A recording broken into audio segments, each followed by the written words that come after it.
the energy. Greetings, all of you sweet, sweet honeybees out there in the hive. Welcome to the Electric Honeypot podcast, where energy is the nectar of life and humanity is in full bloom. In this space, we're growing together, just like a community garden. I'm your host, Everbee, the serious bee spirit, and I am so very grateful that you are joining me for today's conversation. Today's episode has a very special place in my heart. I have watched him transform into a completely different person from the Joseph that I used to know. During our conversation, we got into how he left the Christian church and discovered his own personal spiritual connection and spiritual abilities.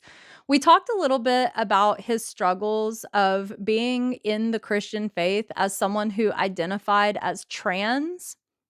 We also discussed inner child healing, the importance of play, and trusting your intuition, amongst many other topics, such as various different types of spiritual gifts and the significance of energy within the world. I thoroughly enjoyed having this conversation because our energies were just flowing like water. The conversation was so deep and beautiful. I really hope that you enjoy it just as much as I did. It is my intention that by helping people such as Joseph share their journey, that you, the viewer, the listener, gain something from listening to somebody else's journey.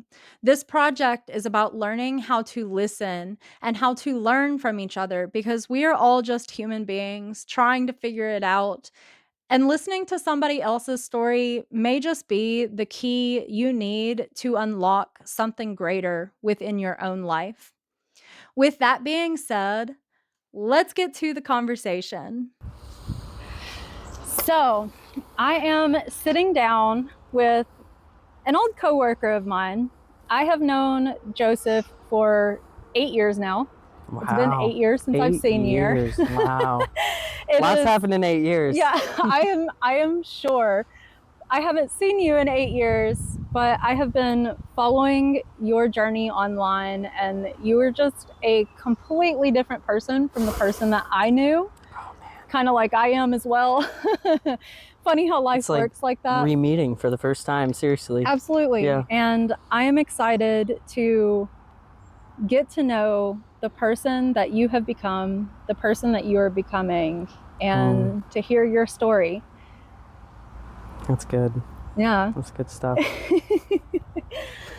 Well, do you have any questions specifically that you had in mind? Before we cut on the camera, we were talking a little bit about your spiritual awakening journey and how it started within the church, but you left the church. Yep. I would kind of like to kind of start there on how your spiritual awakening started and what made you decide to leave the church. Okay, so I was actually baptized as a baby. My life was given to Jesus as a baby.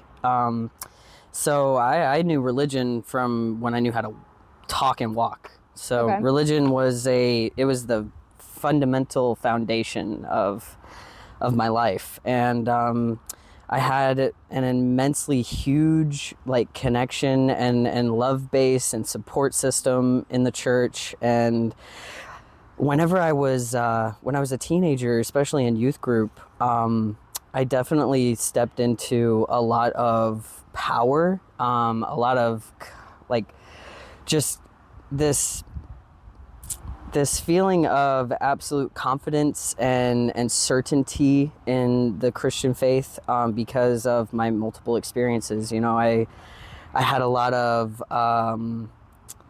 points in time where I was in praise and worship, and I just feel this energy in my chest, and it just all over my body, and it was nothing that I'd ever experienced before because I was tapping into my spirit. Yeah. And you know, I went to these retreats, these camps that I would go to with my church groups, and I just had friends that felt like family. They felt safer than my actual family outside of the church.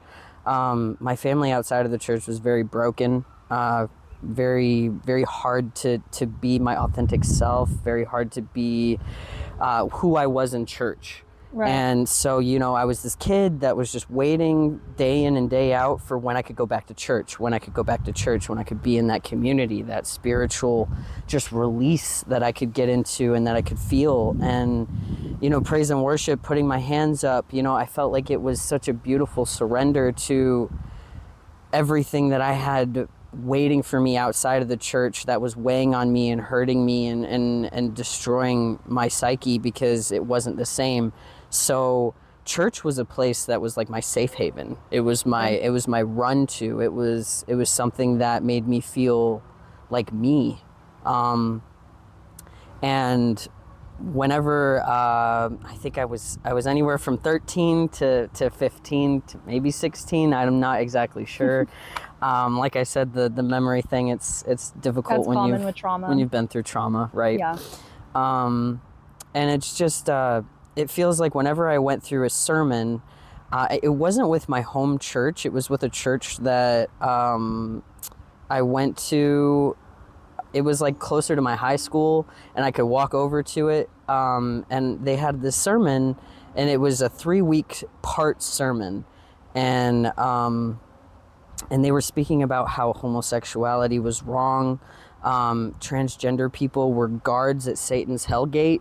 Right. And you know, I had these feelings of, you know, I'm a very masculine girl. You know, I'm a very masculine presenting female person, and I also have a high attraction to females. So are you speaking to me? Like, is this a message to me? And I kept listening, and I kept telling myself, you know, maybe God doesn't like me. Maybe that's why my life is so bad. Right. You know, maybe that's why my home life is so bad. Maybe that's why my family's so broken, because I have something wrong with me. So, you know, I was like, I had a spiritual warfare inside of me, and I was just like, I'm unworthy. And so, I pretty much told myself, you know, I didn't deserve the church. I didn't deserve this community. Yeah. So what I did was I pretty much tried to make a deal with God. And I told God that if I could live a life outside, you know, a great life, or as best a life as I could, but inside I was miserable. Right. As long as I was miserable on the inside, because I thought to myself, you know, I was a smart kid. I told myself that if I was miserable on the inside, but I was happy on the outside, no one would question it. No one could save me. No one could rescue me. Yeah. And that's what I wanted. I was like, I don't deserve to be rescued. I deserve to live in a life of misery. So I played it small.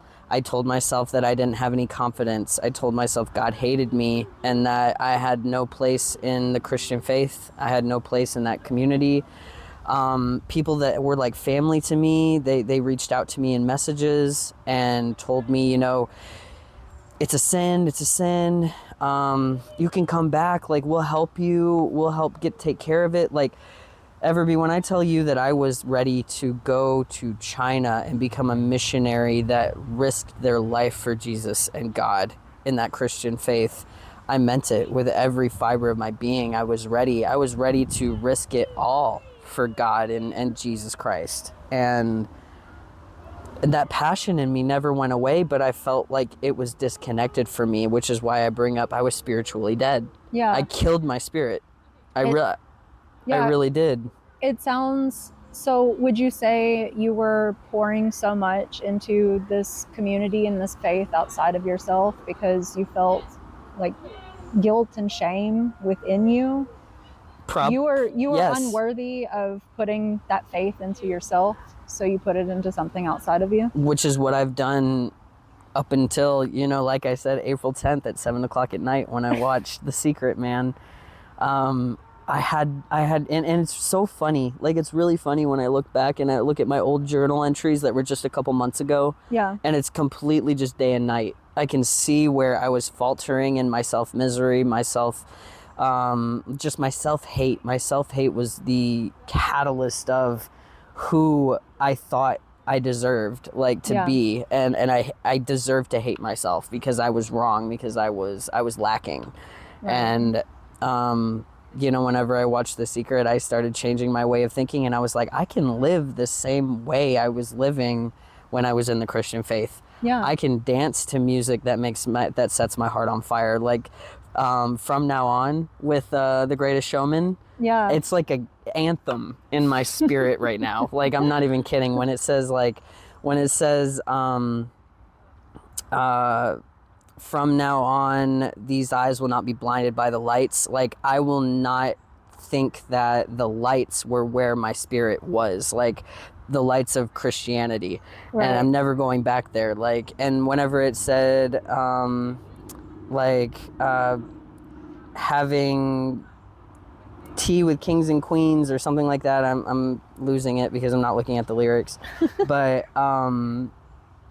the being something that was bigger than who I feel like I am now, like feeling as if when I was in the religious faith, that was where my power was. Yeah. And now we will come home is like, from now on, we will come home is like coming home to myself. Yeah. Because I've been running from myself. That is the truth. Running from myself, running from my self-love, my peace, giving myself permission to just be a human being is something that I have been lacking for almost 2 decades. Yeah. And it's just completely different. I feel like I'm living life for the very first time. I feel like when I look at sunsets, it's like a completely different experience. I feel like I energetically am connected to everything because I am now speaking and moving through my spirit. All you need is love. I know. Yeah.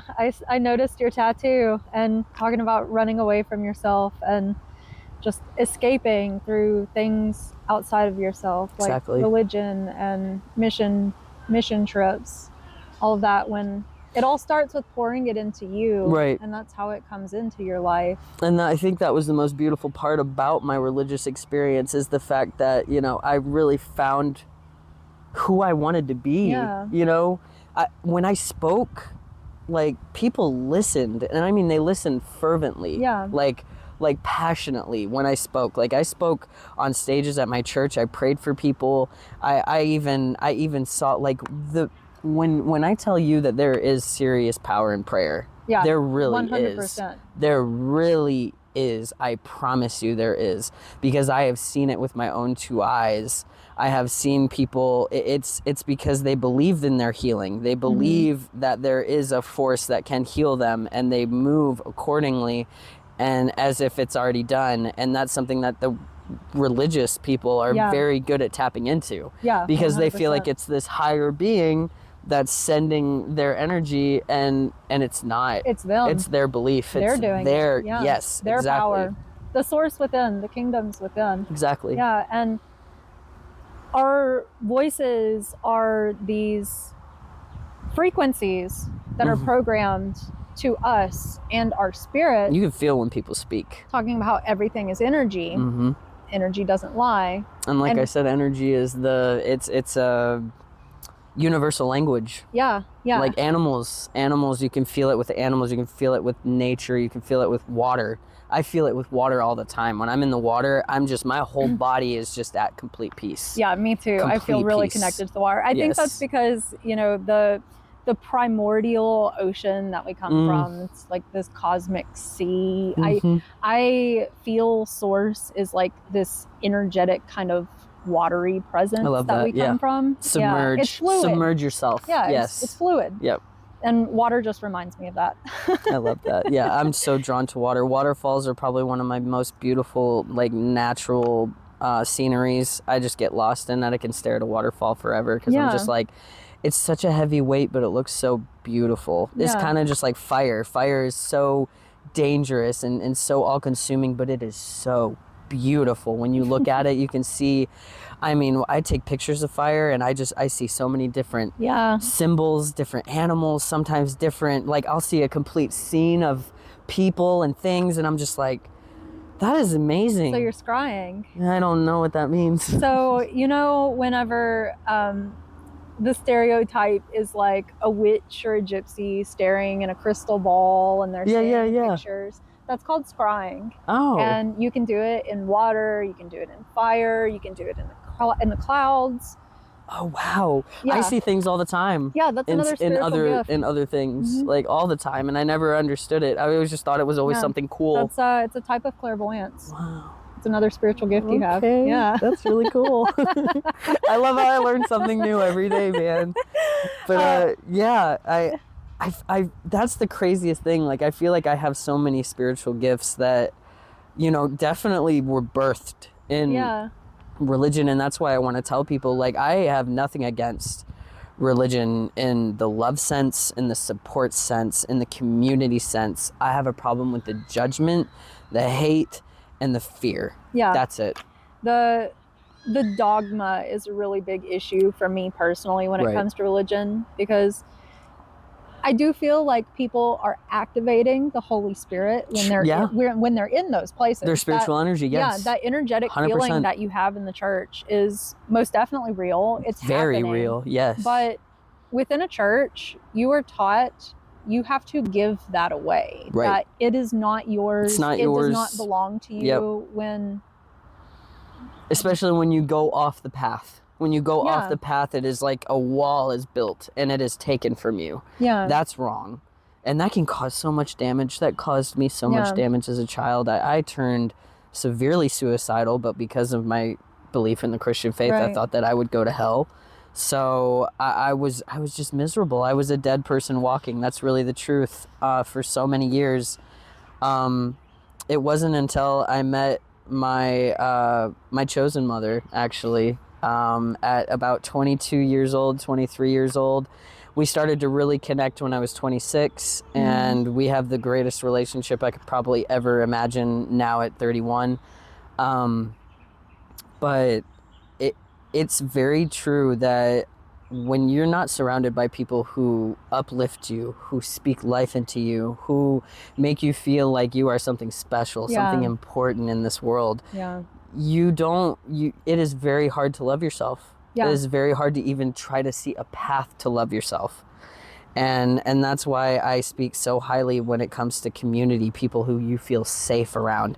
Not people who just blow smoke up your butt, like people who actually truly care about you, even when you falter, even when you're struggling. People who can be honest with you. That's correct. Exactly. People who aren't just wanting the good parts of you or what you can offer, but who want to see you thrive. Right. Who want to see you step into your power.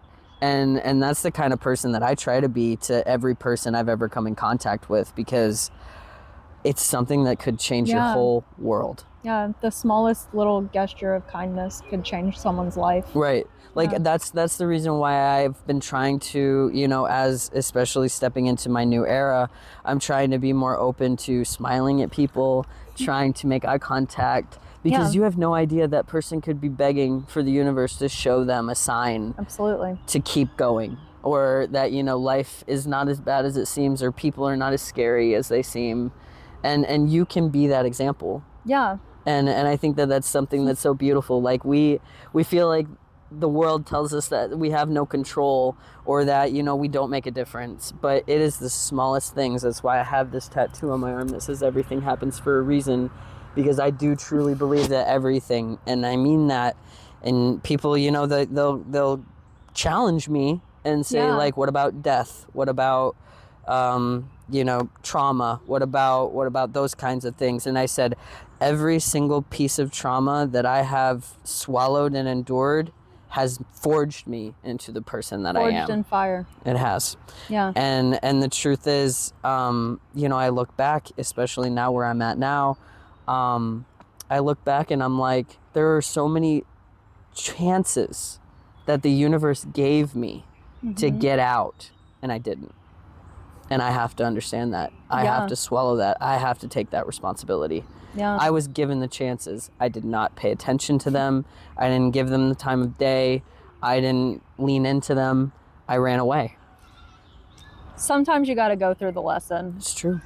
It's just how it is. I have also had these revelations within my own life about all the things that I could have done better, where Right. this wouldn't have happened Yep. if I would have just trusted myself and listened to my intuition, Exactly. the guidance that was being offered. But I had to go through it because I learned something from it. Right, like we were speaking about earlier, it's so easy going through traumatic, especially traumatic childhood, Yeah. where you don't have those fundamental stones in like stepping points where you feel like you can trust your intuition, trust your emotional energy shifting. Yeah. So it's very easy to just kind of ignore that, kind of push that away, and just allow things to be bad or challenging, Right. and just living in that, because you feel like it's just what you deserve. What life is giving you is what you deserve. This is how life is. Exactly. It's Exactly. something people I used to say that all the time. Yeah. It is what it is. Yeah. Life is whatever it Yeah. is, but that's not the truth. The truth Why? is life is what you choose. Absolutely. That is the truth. I am of the belief that heaven and hell are both states of mind Oh, yes. that we consciously create or unconsciously create for Yep. ourselves. Yep. Yeah. Yeah, because I definitely feel like whenever it comes to, I like to say that there's 4 pillars of truth that I live by, and one is your mind, Yeah. what you think about every day, every moment, what you're thinking about. Yeah. Your spirit is the energy, the connection to life, to yourself, to your emotions, your company, the people around you, how they speak to you, and your environment. If you can be safe and authentic in who you are everywhere you go. Yeah. Those 4 pillars of truth, if they're all aligned and synchronized, you're going to live a beautiful, abundant life. I love that. That is very wise. Yeah. What kind of abundance has been pouring into your life since you've started loving yourself more? Oh my goodness, my entire day has changed. Like, I've gone from thinking of my lack and looking at my phone, waiting for people to reach out to me, waiting for people to make plans, and just understanding and realizing that if people don't reach out, maybe they're not meant for me. Yeah. And that's just I need to start looking at life happening as it trying to tell me something rather than try to punish me. And that's completely changed my entire way of thinking. I'm dancing again, which is incredible. I haven't danced. I used to dance in front of the altar. I used to be the first one to run up there in front of hundreds of thousands of people and just dance my absolute heart out in church. And I didn't care. I didn't have one even, like, no second thought. I would get up out of my pew seat, my chair, whatever have you, and run, and just either fall on my knees and cry my eyes out and release that, or I would dance. And I mean, I'd spin. It felt like a million miles a minute, and I just get lost in it. It was the presence of God, that's what I called it. And being able to do that in my bedroom is actually life-changing. Like I said, I have a few choice songs that I just put on, and I just get lost in it, and I'll just spin and jump and feel like a 5-year-old little kid just having a freaking ball at a parade or whatever have you. And just being able to, and I think that's another thing that growing up in this world, they're very good about trying to tell you that you have to grow up and that you can't let your playful side out. And I feel like I'm leaning further into my playful side with dance, and it's been an absolute abundance of just peace and coming back to home. And I've also been abundant in my relationships. I am listening. I have never been able to really listen because I've never believed that I deserve connection. So I'm listening for the first time to my mom. I feel like every time I hang out with my mom now, it's like I learn more about her. I learn more about her essence, what makes her into a person. Is this your chosen mother? She's or my chosen mother. So my birth mother actually passed away when I was 18. I got you. So this is my, I believe, my second chance at having that motherly connection that's deeper than just friend chosen family. It really does feel like she is like my birth mother. That's awesome. Which I'm thankful to the universe, God, whatever have you, for that connection, because it's changed my life. What are some of the things you're noticing about her? Oh my gosh, she's human. Like a lot of the times I always thought that she was just, human sunshine, but I'm seeing her more human now. Yeah. And I think there's something beautiful about that, because I'm not really feeling like I have to live in a fairy tale to Right. believe it's real. Taking off the rose-colored glasses. Right, Yeah. exactly. And seeing her for who she is, seeing her for her faults, her strongholds, her chokeholds that she has to go through in Yeah. life and stuff, and being able to really give that light is actually a very important in relationship with Yeah. your people, your chosen family, your friends, even strangers. I mean, you just being able to see people for the humanity that they Right. are, and understanding that no one's perfect Absolutely not. is something that's really beautiful. Yeah. And I'm also realizing that she's just a big kid, just like me, and I love that. Do you guys dance together? We haven't yet, but honestly, I might make her. You should do some ecstatic dance together. I've been getting her more active though. Yeah, that's awesome. Yeah, I've been getting her more active, going on walks. We love going on walks because it's like an adventure. Yeah. We'll talk to the trees and the bugs, and we'll look at the birds, and it's just the way that she just lives. It resonates so deeply with my spirit. Yeah. And I feel like she's definitely a big piece that has given me a chance to find a path to come back to myself. Yeah, it sounds like soul family. And I've actually had this realization in my own personal life recently about how, I have been seeking my soul family since my awakening happened, but Yeah. I've been realizing that some of them have already been a part of my life, and I've already met them. I just didn't recognize them. Yes. And I'm starting to now. I love that. It kind of sounds like you are too. Yeah. It's really beautiful though. Like, I mean, RuPaul says it, if you can't love yourself, how the hell are you gonna love somebody else? It really is the truth. Yeah, because you can only love is with the capacity that you hold within yourself. Exactly. Like, if you're sitting and going through life, and trust me, I was there for almost 2 decades. I know how hard it is to get out of that. But it's the small shifts, it's the small choices that I made while I was in it that got me here, because I didn't give up on myself. Even though I thought I was giving up on myself, I wasn't. And I think that's the most beautiful part about it, is I look back at my journey and I can see how many times I did choose myself, and I didn't. Yeah. I didn't think I did.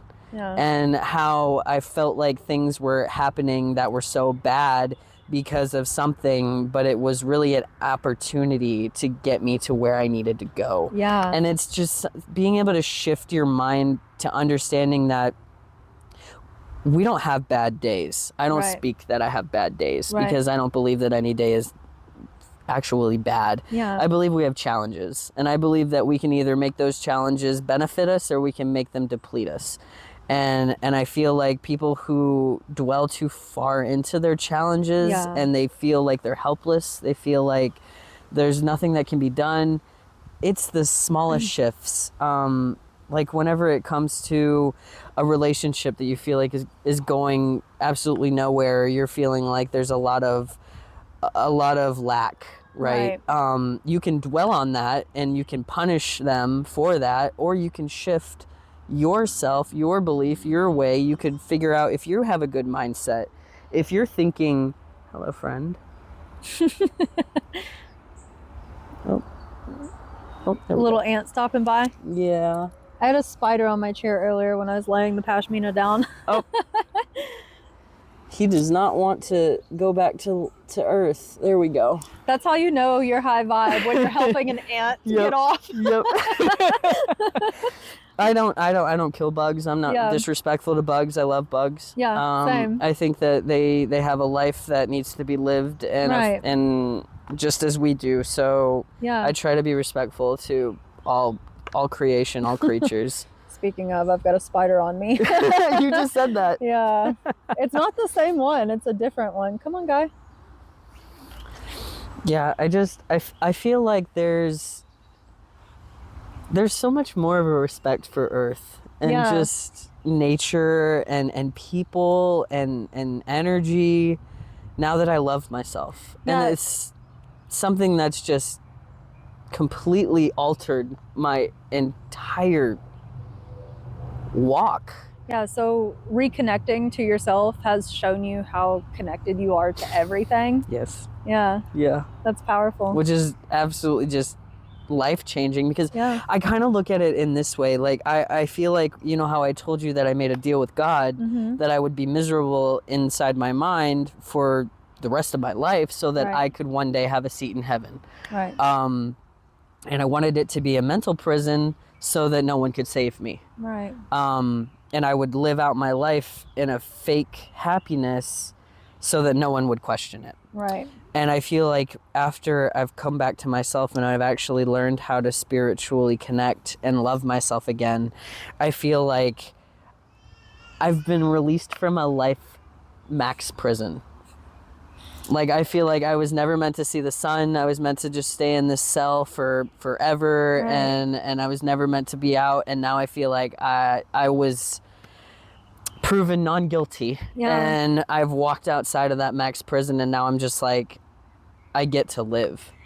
It is so crazy to me, just these mental prisons that we force ourselves into and that we keep ourselves within. And Right. it's all us It is. shackling us there. Oh no, I 1000% like believe that. I believe that I was my prison guard and I was Yeah. the prisoner. Yeah. Like 1000%. It was all me. I was in control of letting myself out of that prison. What in your life put you in that place where you felt like you had to be in that prison? I know you don't want to like live within the trauma, but I am a little bit curious about Yeah. your past, because I know trauma is a big part of the spiritual awakening process. I mean, I wouldn't be who I am right now if it weren't for like course. what happened to my mom and what I went through in childhood. Of course. So I'm just kind of curious about like your background. So I definitely my dad plays a huge part of that. Yeah. My dad, whenever I had because see, my father kind of treated me like clockwork. Yeah. He was I'll send you a birthday card with $20 in it and sign it, love dad. And Right. that's it. Like, Let me buy your I'll love. have a conversation with you on the phone maybe twice a year, 3 times a year. Yeah. And that was Father's Day, Christmas, and my birthday. So on Father's Day, I finally, because I thought my dad would love me and, you know, that he would support me, I came out to him as a lesbian. Yeah. And he did not support me. He told me that any relationship I have for the rest of my life would not be approved by God and would end in misery and flame. And I believed that. Yeah. That was definitely my prison bars.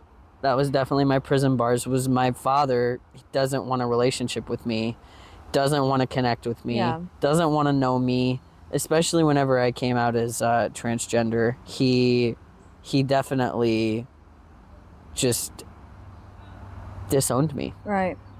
Doesn't want to know me. I even reached out to him after, you know, going through this giant change and loving myself, and I was like, I just want to reach out to him because I feel like he's in that prison. Yeah. Because my father also, you know, I'm not going to say he's gay because he says that God delivered him from his Yeah. homosexuality. Yeah. Or his thoughts, not specifically, but I feel like he's in that prison. Yeah. And more than anything, I want him to know he can get out. Yeah. But he was in a cult for a year, and I think that just did way too much damage to his psyche and his spirit, and now he's just going to be stuck in the Christian faith for the rest of his existence.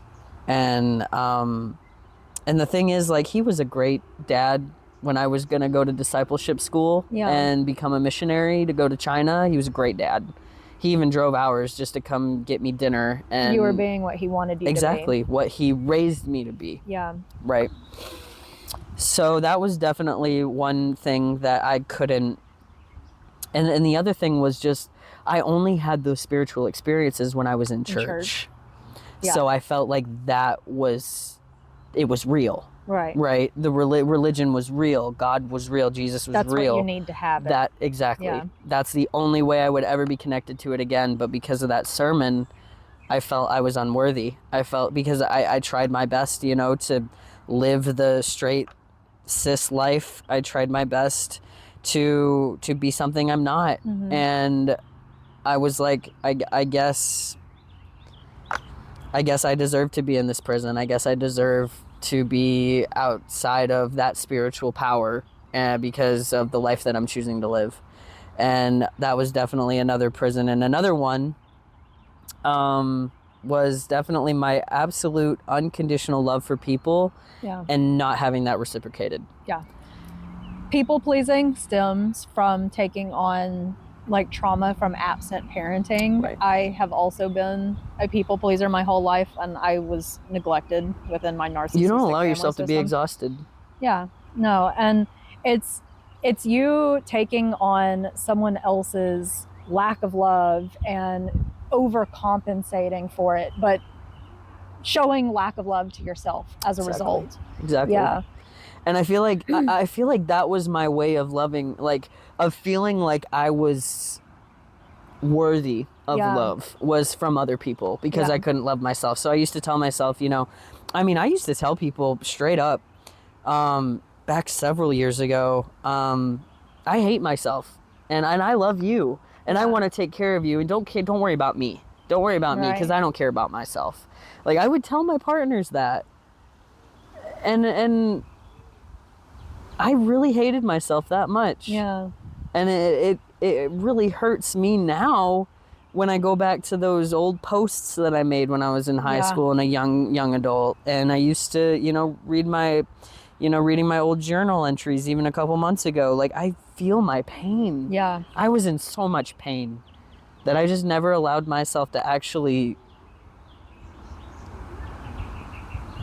take credit. Like to even just like to realize. Like I never allowed myself to realize how much pain that I was in because I was just like, you deserve it. Yeah. And for so long I felt as if I would never get out of it. It became so natural that it was nothing. Yeah. But the truth is that was numbing. I was numb to it. Yeah. I was so immensely submerged in that pain that it became my identity. Yeah. And now being separate of that is I feel like I literally was resurrected. Yeah. Like I'm living for the first time and I'm not kidding.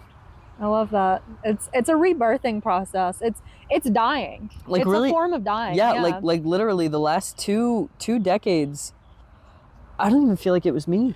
I really don't even feel like it was me. I don't.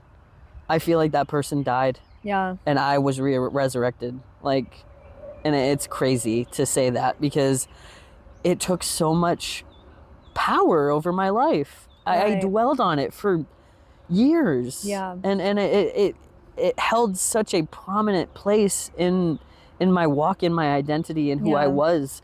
And now it's gone. Did it hold you back in life as well? Oh, 100%.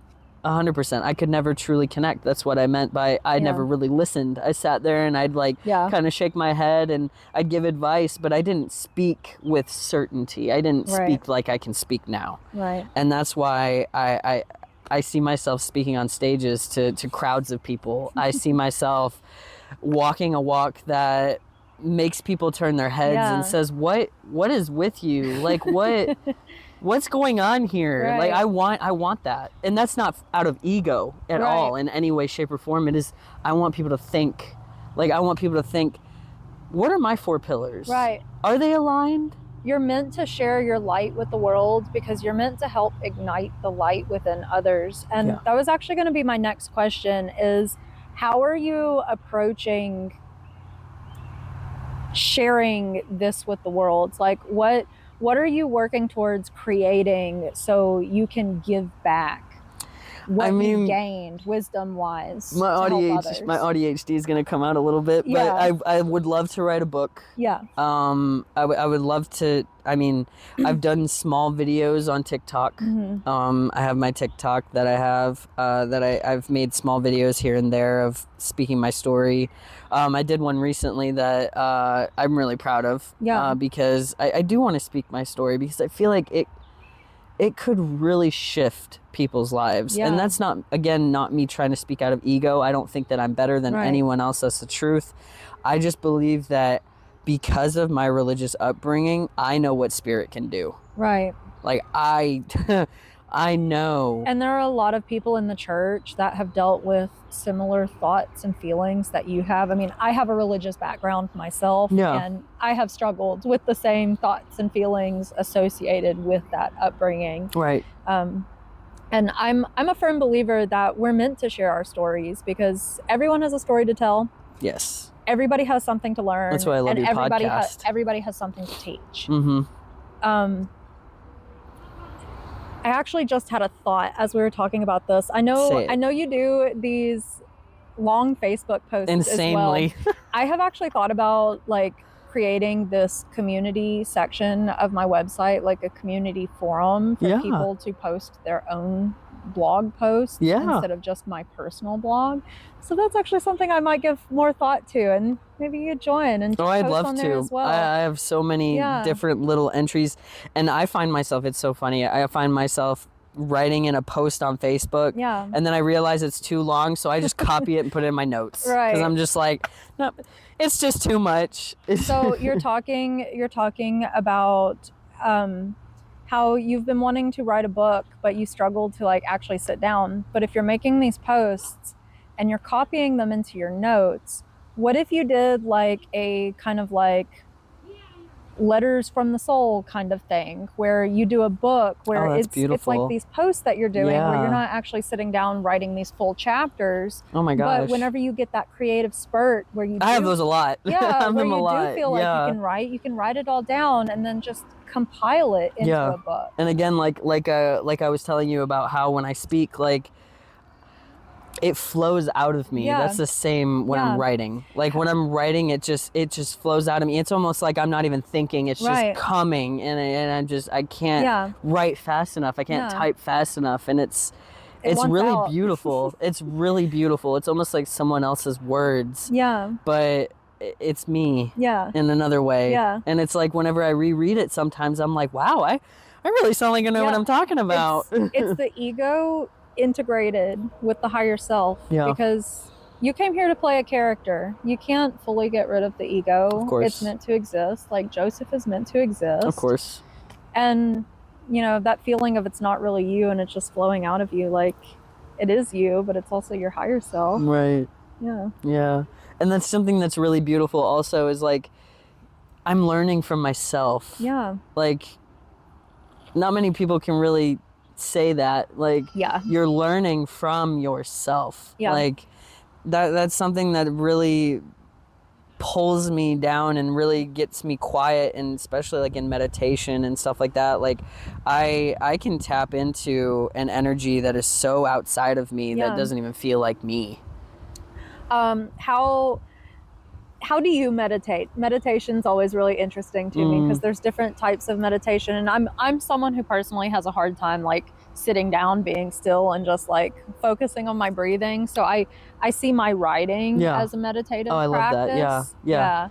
Yeah. Definitely whenever I meditate, it's really funny. Sometimes I can actually do it when I'm working out. I call it zenning out. Okay, I do that sometimes too. And I will just, I'll literally just close my eyes and just go somewhere else, and I'll feel my body moving, and it's effortless. Yeah. And I use it to my benefit for sure. Yeah. Also I can sit on my bed, sit on my floor, and I just put on, usually it's healing frequency music, and I'll just get lost in it. I'll just close my eyes and just get lost in it, clear my head.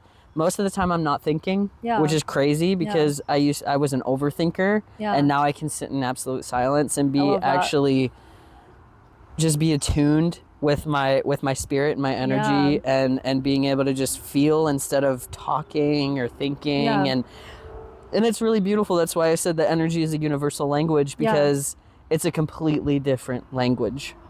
Like, I could be having a conversation with someone and our energy is having a completely different conversation. 100%. That's wild. Yeah. That's wild. People will be like, I'll be at music festivals and people will be saying something like super friendly and nice to me, and my body's just like, get out of here. Like, I feel like our energy is dancing. Like, if I could say, like, your energy, my energy, they're dancing right now. And when I'm coming with somebody, like someone who's really, really leaning into their ego, or really leaning into, like, you know, just not good energy, I can feel that, and they could have a smile on their face, just speaking the greatest words to me, and I'm just like, no, a little off. Like, you just feel off, and it's like, and I think it's funny because I'll lose my train of thought a lot when that happens, as if I'm not supposed to be speaking. And I feel like that's something that the energy or this of spirit source is trying to tell you, like, don't waste your energy on this person. Like, I'm trying to tell you that you don't need to be having this conversation because they don't actually care about what you're saying, so you're wasting your energy. So I don't know how far into anything like new age spirituality you are in, but I actually don't really do a whole lot of research on stuff like that. When it comes to like extraterrestrials and star seeds and the higher planes of existence, I've always felt like I was an alien. Pretty much everywhere else uses telepathy to communicate, like intentions are known. And when you're talking about how like sometimes everything just kind of shuts down and you're just feeling like it's source telling you to leave, I feel like that's you picking up, like, in other places the intention is known because everything is telepathic. There's not this second guessing that's going on that happens here on Earth. Like, the languages that we speak here on Earth and this density that we're in, like, someone will be telling you that they love you, but their energy is putting off that they absolutely hate you and they're planning your demise. You know? Which is wild. And that's something that I definitely feel like is in tune to spirit. Like, if you are not connected to your spirit, you cannot read that energy. And I feel like, so for me personally, I kind of view Earth as like this spiritual school to teach us how to come into our authentic selves and to stand in our spiritual power. But a lot of us do not unlock our telepathic abilities because we live so far in the ego, and in the wrong hands, that can be very dangerous. Oh, of course. Yeah. Of course. Yeah, I think it's really funny that you say that, because me and my mother, my chosen mom, we read each other's minds all the time. And it's like, it's ridiculous. Like, we feel like we're on the same brain waves. We'll say the same sentence. Like, we'll finish each other's sentence, or she'll say something I was thinking about as if she just read it out of my head. And it's something beautiful. And I'm like, our energy as yours dances. and it's just such a beautiful, like, I just feel like having a relationship where your spirits, your energies are dancing is something that's just so beautiful, because it's exciting. It's something to feel excited about, even if you're not speaking in excited words. You still feel that in your chest, you feel it in your being, and I think that that's such a gift. Absolutely. My whole project being the electric honeypot, where energy is the nectar of life. It's all about how literally everything in existence is energy. We are all energetic beings at our core, and how we show up and put our energy out into the world is what matters. And that is what people feel. You get back what you give. Exactly. Yeah.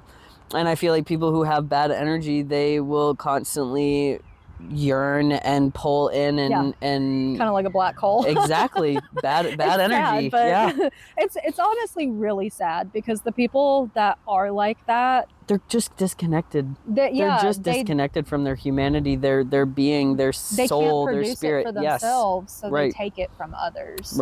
And it's a really sad existence to live within. I mean, I've definitely been that person myself. Right. Me too. I mean, I was emotionally detrimentally dangerous because I know we butted heads and had some emotional moments when we worked together. Oh, 100%.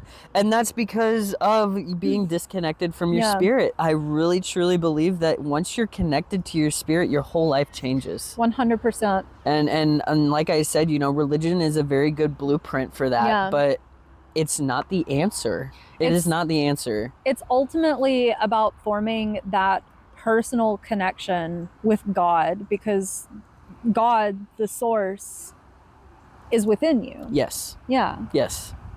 And I feel like it's really easy to lose yourself in misery. Yeah. It's really easy to constantly keep walking in those same footsteps as misery presents itself, because it's all you're dwelling on. That's all you're thinking about. That's all anybody around you is going through. That, like I said, the 4 pillars. Right. If you're not aligned, you're just fighting yourself. 100%. And it's also a comfort zone. Yes. Like even if you're miserable, it's what you know. Exactly. So it's a comfort familiar. zone. It's familiar. Mm-hmm.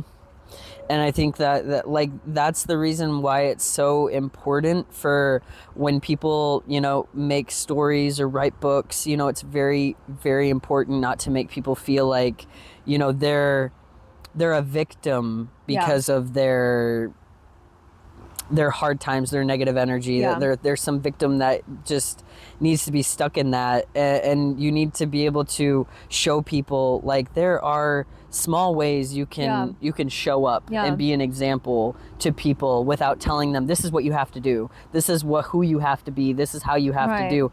Because see, the thing is, life is really beautiful in this way. Just because you went down a path and something happened does not in any way, shape, or form mean that they're going to walk down that same path and the same thing's going to happen. And that is the beauty about life. That's why control should be no place. Absolutely. There should be no place for control. Yeah. Because the thing is, just because I might have had a really bad experience with this person or this event that I went to or something does not in any way, shape, or form mean the same person's going to have that exact same experience. And that's another thing with, it's just like pain tolerance. People have a high pain tolerance, people have a low pain tolerance. But if they get punched in the arm, they might bruise. They get punched in the arm, nothing might happen. They might enjoy it. Exactly. And that's the thing about life. Like, we don't know. Right. So why is judgment such a big... And even if it is a situation that might end up hurting someone, maybe they need to experience that pain, because what if that pain is what unlocks something greater for them? Sometimes people are meant to be hurt because the consequences are going to teach them something. Yeah. That is also true. That is also true. Yeah. And that comes with people who...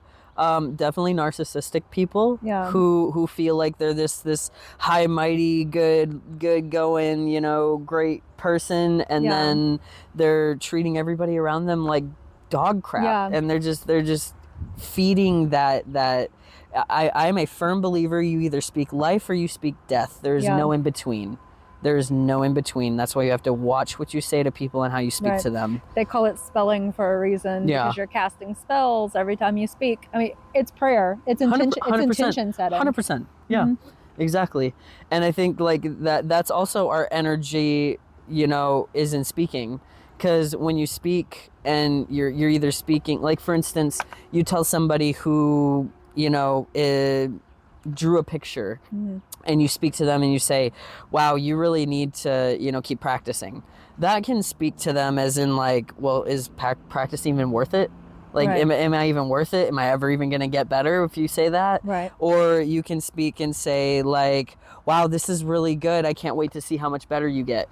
Completely different. Same kind of basis, but you spoke in a completely different way. Yeah. Those are the small changes and the small controls that we can have, because it's what we can decide how we say things. Yeah. And that's another thing that my story wants to say to people is I was guided in the wrong direction.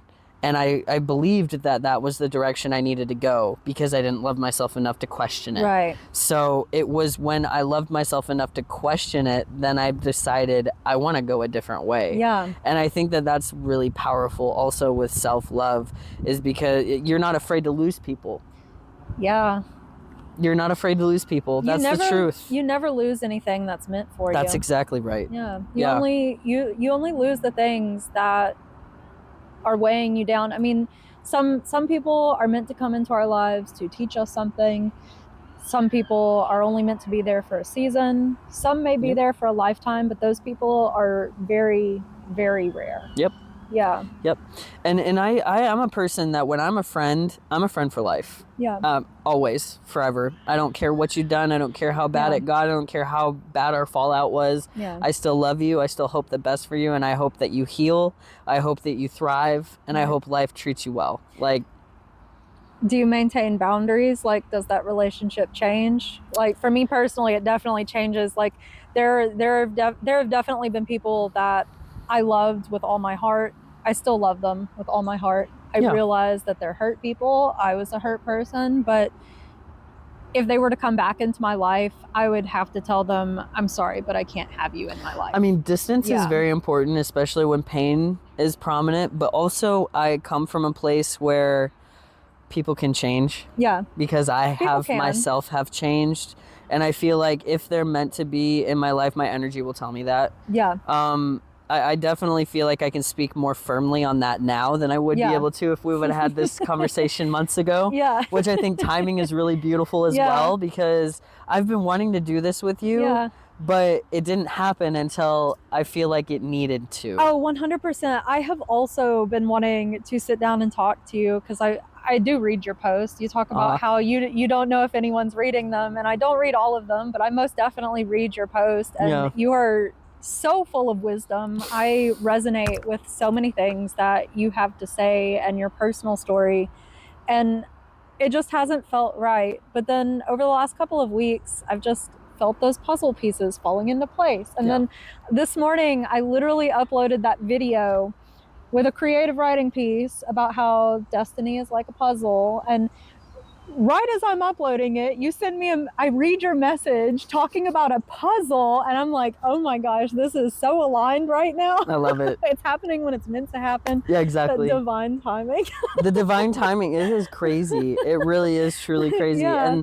And the fact that they're these milestones that we go through in life, you know, even when we're in the midst of our trauma, and it's souls that we come in contact with. It's a place we saw. It's a view that we got to experience. Like, it's multiple different things that can align to your story and how it plays out. And you may not even realize how things all connect together either, because two events that seem completely unrelated, and there's no way these things tie in with each other. It turns out like this completely opposite thing from this opposite thing is how you get to this thing, you know? Right, exactly. Yeah. And it's just, it's nuts. Like, it really is just absolutely wild how powerful this guy is. Yeah. Like, it really is like that, because that's the biggest change. Yeah. The biggest change is my mindset. It's all in your mind. It really is. Yeah. And the universe listens. Yeah. Source listens to your mind. Absolutely. It really, really does. So there is this theory that all of this is currently existing within the mind of God. And maybe that is why God resonates with what happens within our minds. Right. Because our minds are connected to the overmind. Yeah, because if you're miserable in your mind, your life will be miserable. Yeah. Like, that is the truth. Yeah. And I'm sorry, like, a lot of people are probably going to fight me on that. Like, I don't want to feel this way. In a way you do, and I'm sorry. I did. You don't want to feel that way. Why are you settling for it? Exactly. Yeah. And I mean, that's not to say you should repress the negative emotions either. Not at all. No. You gotta feel them. You have to make out. your shifts. Yeah. You have to move. You have to do work. Yeah. See, that's the thing. Like, some people think that all you have to do is read a book or do the podcast, or you have this path that you have to follow to get there. No, it's all in you. Yeah. It's already within you. The wisdom means nothing if you're not integrating what you're learning. And like, having emotions is part of being human. It's alchemy, you know, transforming that negativity into the positivity. And you can't have the happiness without the sadness. Exactly. And something like grief is just love by another name. It's love that does not have a place to go. Right. So when it doesn't have a place to go, it's a testament to that love. Give it back to yourself. Yep. Give it space to be felt. Honor how you feel, and then pour love into yourself to transform it. Yes, exactly. Yeah. And also, with you doing that to yourself, you're going to then flow out without even trying. You can't pour from an empty cup. Yes. So you got to fill your cup first. Yep. I used to tell myself all the time, or I used to tell everyone, you know, I have this ever-flowing, never-ending flow of love. Yeah. And I really, truly do believe that. But I also need to respect the fact that I need time to rest. Yeah. I need time to come back to myself and to rejuvenate and recharge. And I think that's definitely something that I do a lot with my chosen mother. She's my recharge. She recharges my soul, brings me back to life whenever life gets too heavy. It's good. The beach is the same thing. Yeah. The beach is the same thing. Oh, or me out too. in nature, waterfalls. Oh man, I've never been unhappy when I'm on the beach. Yeah. Never in my life. You're going camping? Where are you going camping at? I'm going camping at Pinewood. Pinewood. Where's that? I actually don't know what city that's in right now. It's not too far though. It's like an hour away. But I'm going camping tomorrow and kayaking after. I'm so excited. I love kayaking. Kayaking's great. Anything outside, I tell you. I was an outside kid. Yeah, me too. So anytime my life or my parents or my siblings were being mean to me, I went for a walk. I went and got lost in the woods. I walked the creek. Like, I was that kid that nature was my best friend. We were really blessed to grow up in a time before technology like fully took over society. Say it again for the people in the back. Like, I'm not even kidding. Oh my goodness. I'm so happy that I was a kid when I was a kid. Yeah. I mean, my childhood wasn't the greatest, but I am so happy that I got to, because I'm going to be a person in my 60s, 70s, 80s that still goes out in nature, still wants to go visit the trees, still wants to go on a path and get lost in nature, because I had that opportunity when I was little, because there's nothing else. Right. You know? And nature is so important. I mean, immensely. Mother Earth, that is our true mother. Yes. While we're in this existence. This is the real truth and experience that you can see. I mean, trees die every year and come back to life as if they were never dead. Right. And like, if nature doesn't show us very prominently that change is inevitable and a beautiful thing, yes. And like, there's so much beauty within their dying process, and then they're just still during the winter, but what you don't see is that life is still happening in underground. Darkness, Underground. in the roots, and they keep what they need from their roots to transform into something new, and they connect to each other in a way that they talk to each other through the root system.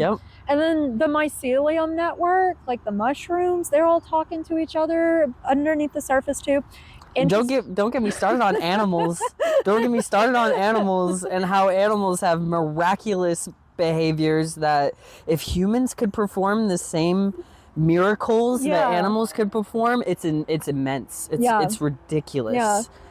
Like, they don't have all of these like overthinking. They don't think about it. Head. Exactly. They just exist. They just do it. Are. Yeah. They're just like, yep, I'm gonna do this. I'm gonna literally just make my limb come back in an amount of weeks or months. Something crazy happened to me in August of 2024 during the Sturgeon full moon. If I remember correctly, it was a super moon. and I made some moon water, and I fell asleep pretty early that night. My little Chihuahua dog, Beazle, was in the living room when I went to bed. I called for him. He wouldn't come into the bedroom. I fell asleep without him.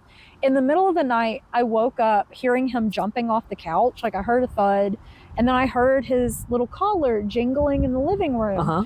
I heard the jingle come into my doorway, like the transition of the sound from it moving to the new room. Yeah. And then I heard this little child's voice going, I'm going to jump on the bed and get under the covers so I feel safe and loved. And next thing I know, Beazle is jumping on the bed and like scratching at the blanket, wanting me to let him under. I quite literally heard my dog's thoughts. That's Under the power of the full amazing. moon. That's Yeah, amazing. Wow. This great awakening transformation that is happening on the planet right now, like collective consciousness. Oh, yes. Is shifting. This is a huge shift. And it's just a little taste of what we're in store what for. we're capable of. Yeah. And I'm so excited. Oh, me too. When I tell you, I am so excited to live. Like I have never been so excited to wake up in the morning and just see what I'm gonna see today. Right. Like animals have been acting ridiculous. Like I just see them everywhere. Like squirrels, I'll see them like as if they're just always around. But you know, a lot of the times beforehand, I think it's because I just never paid attention. You weren't present. I never exactly. And now I am present, and it's like the universe is like, oh, just hold on. Yeah. Like just hold on. You wait. Absolutely. Magic is everywhere. Oh yeah. You just gotta slow down and observe. And I feel present. I feel a real deep sadness in my heart sometimes for the people who aren't connected in the spirit. I do too. And they just feel like, you know, like their experience of life is like half lived. Yeah. And it hurts because I mean they don't want to believe that in a God. They don't want to believe in, because you know they think we're crazy. Yeah. They really do. They think we're crazy. But is it really sane to be well adjusted to a sick world and a sick society? Like, who's really the crazy one here? Exactly, right? Like, I'm sorry, but when my spirit looks at that, I don't see good, and your spirit looks at, or you look at that, and you just think that that's the best thing ever, and I'm just like, how? Yeah. Because it just doesn't make any sense to me. It's almost like I can just tap into things so quickly, especially when they're bad energy. Yeah. Like I tap into them so quickly, and it's kind of, it is a gift and it's a blessing. Yeah. Because at least I know now what not to waste my energy on. Right. And what to put my energy into. Yeah. That's good. Yeah. Yeah. Intuition and discernment is so important, because it's not your job to save anybody but yourself. Exactly. Yeah. The savior complex has died along with whoever was before April 10th. Yeah. So, yeah. I love that for you. Yeah. It's a release. Yeah. It really is. Absolutely. It's like a release. It's like something, it's almost like I got cured of cancer. Yeah. In a way, like a spiritual cancer. I was about to say, it is spiritual illness. Right. Yeah. Right. Mm-hmm. And just like I've noticed that it's not my job to save people. It's my job to live a life that shows them they can be saved. Yeah, exactly. You lead by example. Yes.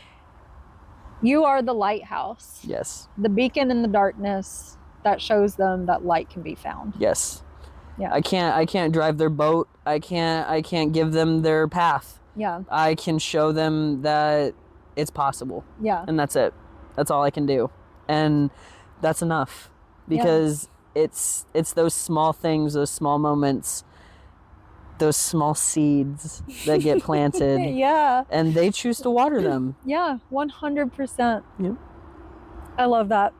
This conversation has been so powerful. I knew it would be. I feel like it flowed perfectly, almost like you don't even have to edit anything. I'm not going to. Like really the truth. Even my conversations that I've like struggled with people, I haven't really been editing them, because I want to like, be real. I want to keep it authentic and real. And if long format content does not work for somebody, then they're not the kind of people I'm trying to reach anyway. Yeah. If the people who are watching this are going to feel led to watch to the end. Yeah, 100%. And that's the truth. Yeah. I today when I was gonna wear a completely different outfit today, but you know, I was running late and I just kept reminding myself how I've been receiving these messages about how it's not about how I look, but I did mindfully choose my shirt today. I chose my bravery shirt because I like love colors. your bravery and your thank you. courage and how powerful you are. You are so full of wisdom. I have loved watching you evolve over the years, and I love everything that you post, and I really hope you start figuring out how to put it all together in a way that could reach more people. Like, I definitely think you should write the book. Yeah. There's a way to do it. Even if you have an ADHD brain, there is a way to do it. I like your letters of the soul. Yeah, that actually resonates really deeply. There's and most definitely a way. I mean, I also have that, and I literally have like 5 or 6 things that I'm working on at a time. That way I can move between things to keep myself actually creating. Yeah. Yeah, it's just finding what works for you, you know? Yeah. When there's a will, there's a way. Honestly, sky's the limit with this mindset. So there's no limit. I'm You're ready. an infinite being. Oh my goodness. Of crystalline light and cosmic energy, and you can do anything that you put your mind to. Thank you, Everbee. I really appreciate that. This has been an honor. This has been an absolute honor. Yeah, I'm not even kidding. Like, this camera doesn't even have to be here. Like, this just being with you and this energy has been an honor. This has been by far the best episode that I've recorded yet. And that's not to say that my other conversations haven't been great, but the other ones that I've had in person, I was not the person I am right now. There wasn't as much divine timing, consciousness and flow happening and confidence. And then doing it online through a camera, I can't feel the energy to flow as well. So that's actually part of my vision, is in person. Getting a converted Sprinter van with a mobile podcast studio. That way I can travel around the country to sit in people's energies to have this conversation. Incredible. Yeah, because it is so important to share energy. Yes. Yeah. Because there's something that the souls do when they're energetically in the same presence. Giving and receiving. Yes. Like, you described it as a dance. It's not a black hole energy. It is a reciprocal flow. It's an infinity. Yes. Yeah. Yep. I love that. Oh, it's been amazing.